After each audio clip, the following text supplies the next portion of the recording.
I mean, just ask next time. You want a tomato, you can have a tomato. Or you want a tour? I mean, you want to see the place? You want to know what I've been doing on my quarantine vacation, staycation? All right, that's what you're going to get on Wild Journeys.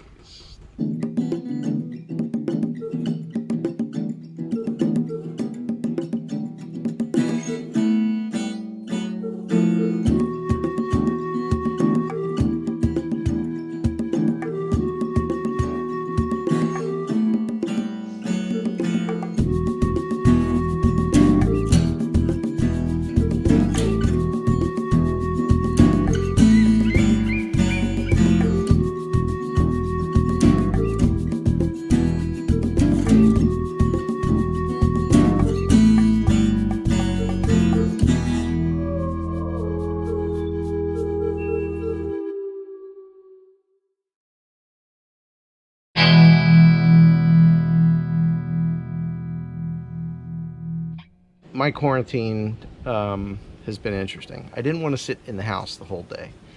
You can only work on the van a certain amount, and so I figured let's take a lawn, a backyard, and change it into something that animals love. If you've been watching this channel for a while, you know that I like to be you know, having fun and out in the wild. Well, I can't get out in the wild because of this quarantine, so I figured I'd bring the wild to me. And so the last time you saw the video, you noticed a lot of grass. You noticed my garden. I got the kale, I got the collards, I got tomatoes, I got peppers. In fact, the peppers are always pretty nice. There's a couple peppers coming in. But that was great.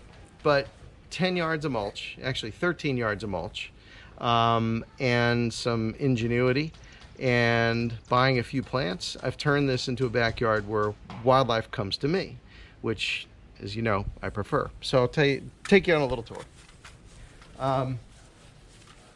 So I had the sea grapes, and the sea grapes were kind of like in the middle of the lawn. They were kind of a block to this cement area where I keep a lot of things and store a lot of tools and blah, blah, blah. What I did, I added this entire area. You'll see a lot of mulch.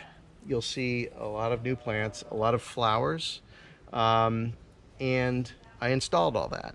And it's been weeks worth of work, but I think it's worked out pretty well. So come on, and don't trip on this, because you know it's like the old boom. Anyway, so we've got saw palmetto, which is a native, Daehoon holly, which is another native. You can see all the insects. These are love bugs. Apparently they like Daehoon holly. This is a native. The birds love those. And you can hear in the background titmice.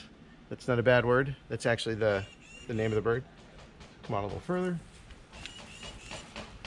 This is called, I call it Indian corn. It's a grass that the Native Americans, the indigenous people, used to use as part of their dietary supplement. It's what they ate. Wax myrtle, which you find in jars and containers over at Walgreens and CVS. This is the real thing. And then this is kunti. Kunti is a really neat plant. It's got arsenic in the root. It is something that the Native Americans, the indigenous people, used to use to make bread. It's actually a starch if you ground it down and add water. And it's a really, really neat plant. It was one of the first industries in the state of Florida. It's called kunti. In fact, the Itala butterfly only uses the kunti in order to continue on its species. It's the only thing that it eats. It pollinates. They need each other.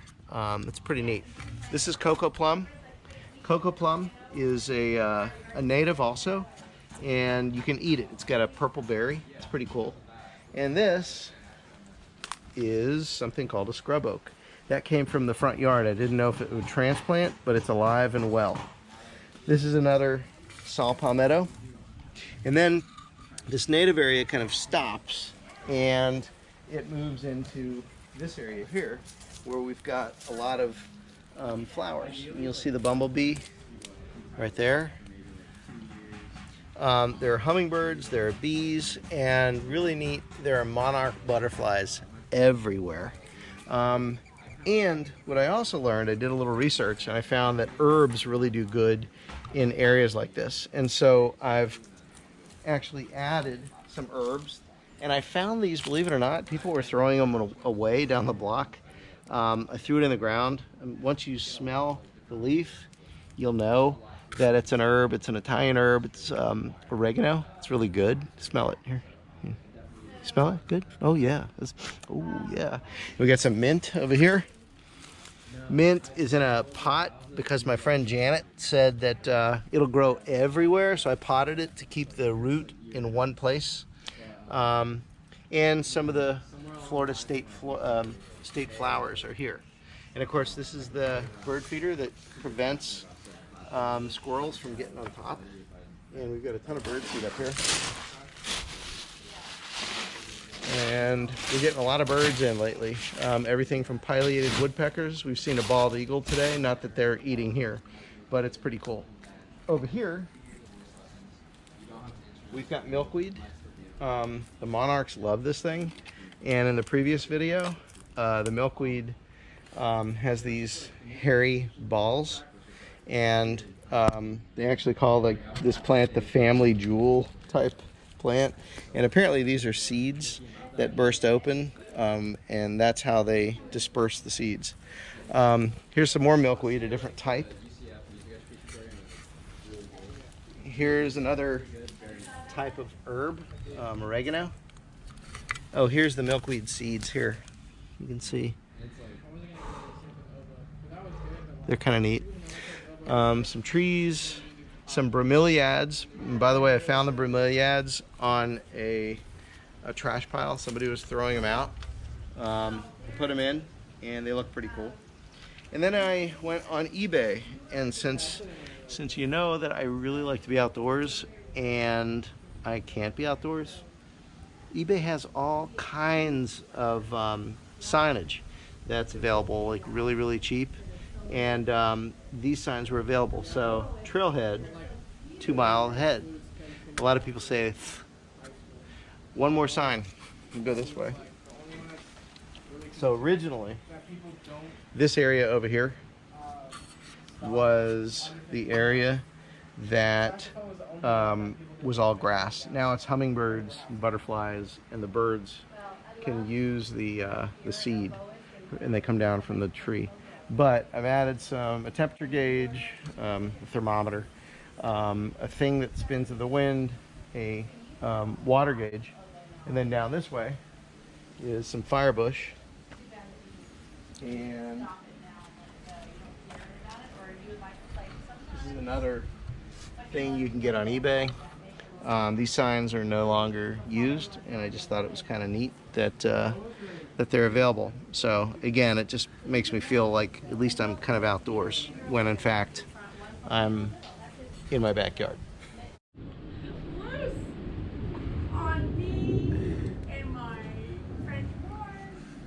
So a lot of you know that I had banana trees and I transplanted those, so they're back here. They will kind of cover this corner area. I've got the Asian jasmine, which is going to cover the ground. And I've got children next door that are really loud, but they're kind of cute, other than the crying. I don't like the crying. So we're going to do something a little different. If you can pan down this way. Here, come up, follow me.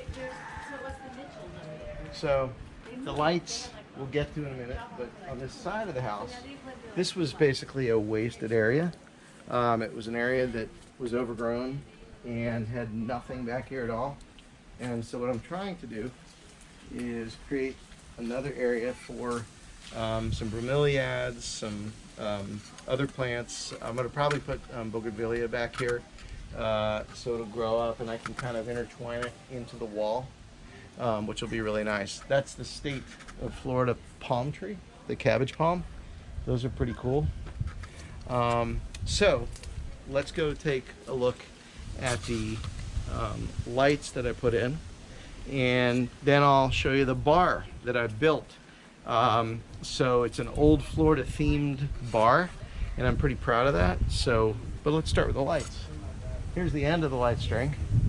And it basically is on these 4x4x12s that I sank into the ground. They're not cemented because apparently cementing them is not a thing you do anymore. It helps rot the wood, even those are pressure treated pieces of 4x4. So they come all the way over here. And then they basically connect back to the house.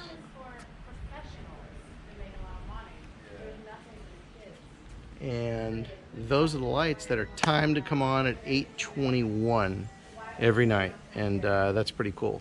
So now I'm going to show you the bar, and I think you're really going to like the bar. The bar is like got a Florida theme to it, and once I show you the bar, I'm going to retire for the day, and then you can leave the yard, because I'm doing this tour because you were in my yard trying to steal tomatoes. Not cool, man.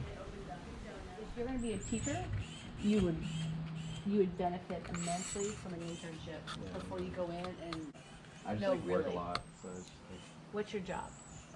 restaurant.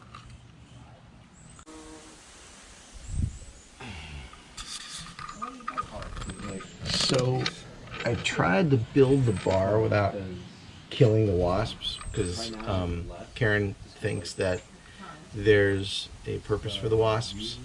I do too, but I just don't want to get bit. But anyway, I'm standing at the bar. So back up a little bit, and I'm going to do the love boat thing, you know, with Isaac.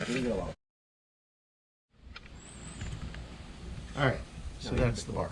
So this is the Florida theme bar. Got a duck, because you have to have a duck. You got a hog skull. You've got the tin roof. You've got a lantern. You've got the Edison lights. And like, this is the full bar. It's actually, you can roll it anywhere you want, and it's going to be great for parties, those type of things. There was not a bar here originally, and I thought it might be interesting. The bar will be able to have seats, and it actually overlooks the butterfly and the hummingbird area, and it's a great little garden. One thing I also did, I created a little shelf here, so you can mix drinks. If we ever have to bring somebody in to bartend, then that'll be here. Some of the discussions you hear in the background, by the way, we are social distancing families here, and so we're trying to do that while I'm doing this, but hopefully you don't hear them, but I think you probably do. Underneath this bar is a great place for storage. So one thing I want to do is show you the crate that I built. The crate is kind of significant because Florida, the history is travel, whether it be steamboats or train, automobile, could have been horses, could have been a number of things. Crates were always important in terms of moving things along. You see them a lot on the old train platforms, along with an antique hand trolley. I would call it dolly. And I don't know what year this thing is from, but it's pretty cool. And we thought, rather than just have it put away somewhere, let's go ahead and create a crate and use that. This won't be used for recyclables all the time. Probably have ice for water, beer, those type of things. Anyway, you'll notice some cypress knees that are made to look as if they are holding up the roof, but they're not. A lot of thought went into this, including the way we put together the wood on this, where it looks like an old shotgun shack, which you'll find in some communities in Florida. It's got a neat look to it. Anyway, so that's the tour, and now I think you're done.